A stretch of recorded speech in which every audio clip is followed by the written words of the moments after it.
Following an incredible season, Samantha Perenunzi couldn't be more excited to lead the softball team to victory this year. I got to talk with Samantha about her life at Tech, from transitioning to the team's leadoff batter to teaching herself how to play the guitar in her free time. Samantha, thanks so much for joining us today. Thanks for having me. Of course. So with the season in full swing, what are your goals for yourself and for the team having had such a successful previous season? We're really focused on getting to a regional this year. So we got to the ACC tournament. We competed against Florida State. They went on to make it to the World Series, and that was good for us. And so this year we're focused on a regional. And we have such a talented team. We have such a good lineup of hitters, and like something our coach said after this weekend, I think we hit like 10 home runs this weekend. It's like, wow. We have depth in the lineup, so we're really excited. So we're just trying to play up on that aspect and make it to a regional this year. It's our big thing. So. You're the team's leadoff batter this season. Yeah. What new techniques and training have you been doing this season that you haven't done in the past? This year, as a leadoff, it's all about getting on base. So my goal is to, especially with my first at bat, I'm supposed to see as many pitches as possible. So my team's never seen a pitcher before. I let them see pitches. So like we pick pitches from the coaches. We pick the numbers that they give the pitcher to throw. So the more pitches I get to see, the more my team gets to see before they get up to bat. So my job's to try and draw walks. I try and get into 3-2 counts and see 6 or 7 pitches in an at-bat. For me, that's just about being patient. It's about seeing a lot of pitches and not swinging at pitches that I would normally want to swing at as a hitter. So just little things like that, training, like being patient, being selective with what we hit and stuff. So Being on the team requires so much perseverance and strength. What would you say is the greatest challenge that you've had to face this season?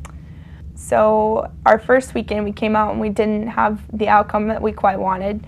We were down 2 runs in a lot of games, and we just couldn't get the bats going enough late in the game to win. And that was hard for us because we had really high expectations.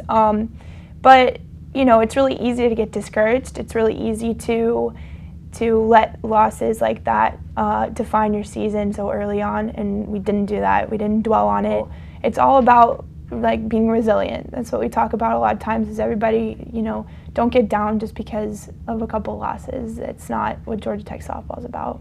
Now, last season you hit a grand slam against North Carolina. Yeah. What thoughts ran through your mind as you rounded the bases? Like, I knew bases were loaded, but grand slam didn't really cross my mind. Sometimes as a hitter, you get up and the bases are loaded and you're like, I could hit a grand slam right now if I hit a home run. Like, that's a big deal. Yeah. Didn't even cross my mind. Wasn't even paying attention to that. I was just trying to hit the ball, get the ball in play, especially because I grew up watching North Carolina on TV, and their pitcher was a great pitcher, Lori Spingle. She wasn't pitching at the time, but she's an incredible pitcher. So as a hitter, your thought process as going into a series against North Carolina is just put the ball in play. So transitioning from last season to this season, you've taken more of a leadership role. What would you say is your favorite part of being on Tech's softball team?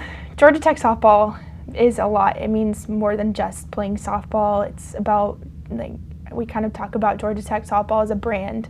So it's about how you carry yourself. In the classrooms, we work really hard to make great grades. We, you know, like with a lot of sports teams, it's about being eligible, but with Georgia Tech softball, it's about how many girls can be on the honor roll.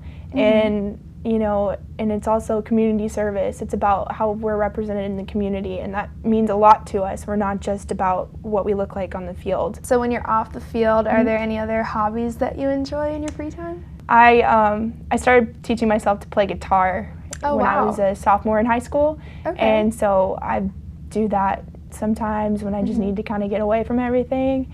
And I love it. I'm not very good at it, but I love it. And I love to sometimes, if I want to just go in my room, shut my door, and I'll like hear a song on the radio and then teach myself how to play it. And it's a nice escape. So you're majoring in business administration. Do you have any plans for after graduation? Right now, it's all about trying to look for internships and just get some job experience under your belt as a sophomore, going into my junior year, summer before my junior year, trying to get an internship. And then after school is over, I would love to study abroad, just take some classes, kind of travel a little bit. Yeah, my dream job would probably be some sort of project management, marketing management, anything like that. So anything along those lines. So. Yeah. Well, Samantha, thanks so much Thank for joining you. us Thank you for today. having me. And best of luck to you and the team. Appreciate it. We got a good season ahead of us, so we're excited. We wish Samantha and the softball team the best of luck as they continue to knock the competition out of the park. Be sure to catch an upcoming game in the Shirley Clements Mewborn Field. I'm your host, Sophie Gonzalez, and thanks for watching On the Flats.